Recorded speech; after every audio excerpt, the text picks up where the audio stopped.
So many people talk today about foundational models, large language models. But at the same time, like it was initially, there was a lot of discussions around it. I hear more and more often voices that it's a great tool to play, but we haven't found use cases where we can use it on production. How if you can share, what is your take? What is DoorDash doing with large language models? Do you use them for some use cases? Do you plan to do some research around them? Maybe you have some of them on production already. Where are you?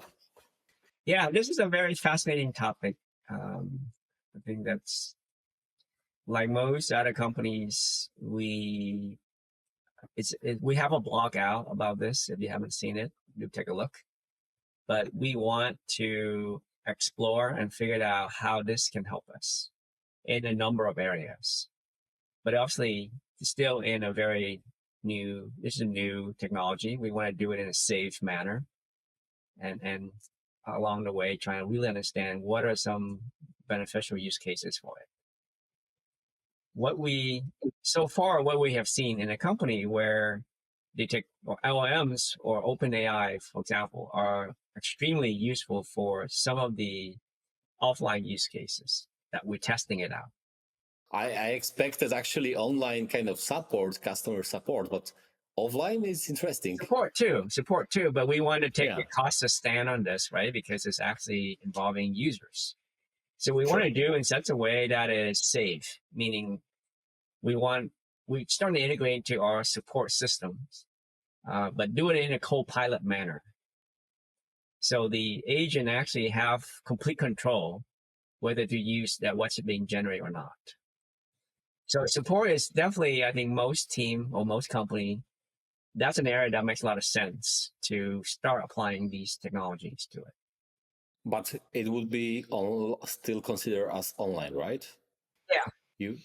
Or it is what you meant by offline? Offline meaning that not customer facing, but doing in an offline manner, right? For this particular one, yes, use case is online, but one is not low latency requirement. For example, like the search team come to me and ask, hey, can we generate these, doing like search query intent classification in, I don't know, under 200 milliseconds using LMs? That's going to be a big challenge with the current state of things. Maybe in the future, right? So you got to figure out what use cases that can leverage these awesome technology, but doesn't have those like low latency strict requirements. And search in your context would be, I'm describing a food, right? Would it be this case or? Yeah, customer come to DoorDash, they can search whatever you type in, the dish type, the restaurant name, all kinds of stuff, right? So one of the needs is like understanding the intent of that query, essentially, and then use that intent to hopefully return the most relevant result to our customers.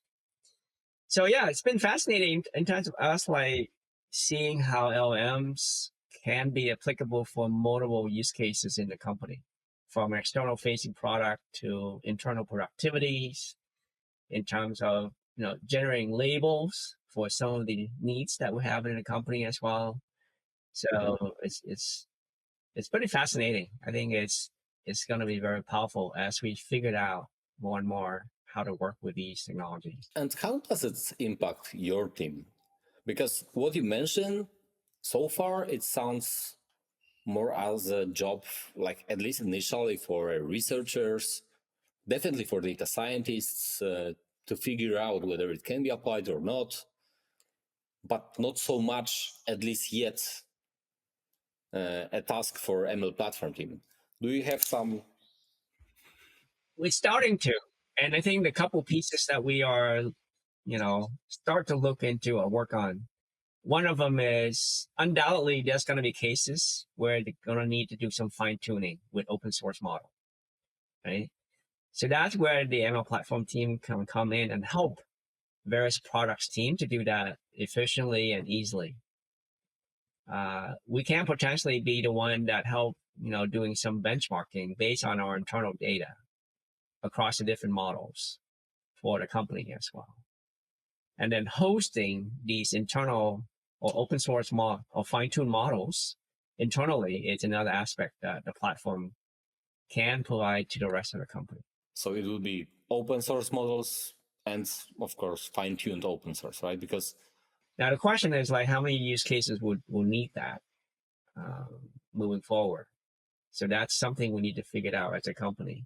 And for me personally, is like evaluation, large language model evaluation. That's not like not many people's mind because they just want to play around with this, but they don't really think about if you productionalize these things, how do you make sure that they continue to work the way you expect it to? So like evaluating LLM is a big thing, a top of mind for me. actually, this I think quite a hot topic in the research, because we need to have, like, there are already some ways of generating some quality number, how well it works, but it is still quite unexplored field. Is your company doing anything on that front? Just curious. Let's put it like this. So we are experiment trackers. So we are helping to make use of these calculations, right? So we do not do the calculations ourselves. So we do not evaluate. We do not do evaluation. We help to display and use our frameworks that evaluate large language models in this case, right? But I think we are kind of following research in this area, because one of the main jobs to be done of experiment tracker like tools is help a team to decide which model should go to production.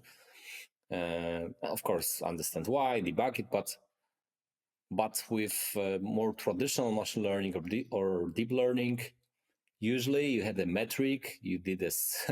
You sort your models based on the metric. Maybe you filter out some models that use not the right data, etc. So it was relatively easy. But I think that now it would be hard to say that we have one metric. It would be metric based on for instance, if we take this evaluation model of where you are engaging another, like you are doing kind of L rating, like in chess, comparing models on different prompts, and you have the third model that judge which model won this particular battle. I think we will need to expand our data model and to support a new ways of testing and comparing large language models. If I should, not sure whether I should use large language model or rather large language model plus the way it is being used, prompt agents. This domain got a little bit richer than it used to be, and it is something we need to take into consideration, definitely. When you talk about DoorDash and large language models, it seems like you're definitely one of the companies that has figured it out and have defined a clear strategy of what to do with large language models. Was there a point in time when all of this started where management just came in and said, we are using large language models, and everyone started panicking and trying to figure out what to do and didn't have a clear strategy? And how did it kind of evolve into what you currently have? Because I feel like you definitely have a strategy of how you will be leveraging. Yeah, I think in our case, it helps to have we have the head of data science or machine learning. So that person is the main person that's driving the strategy around adopting, leveraging LMs and such.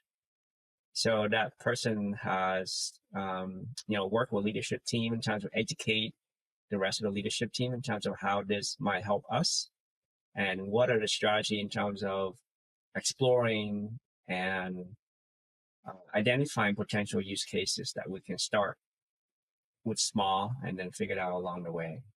Also, making sure that as a company that we want to enable the rest of data scientists to be able to explore, right? Without exploring, it's hard for the rest of the company to know what can and cannot do. So we want to enable that, but we do want to do so in a safe manner at the same time. So I think that's another very key aspect about this.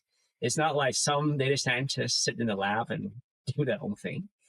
We want to enable the rest of the company to have access to these technology, but do so in a safe manner.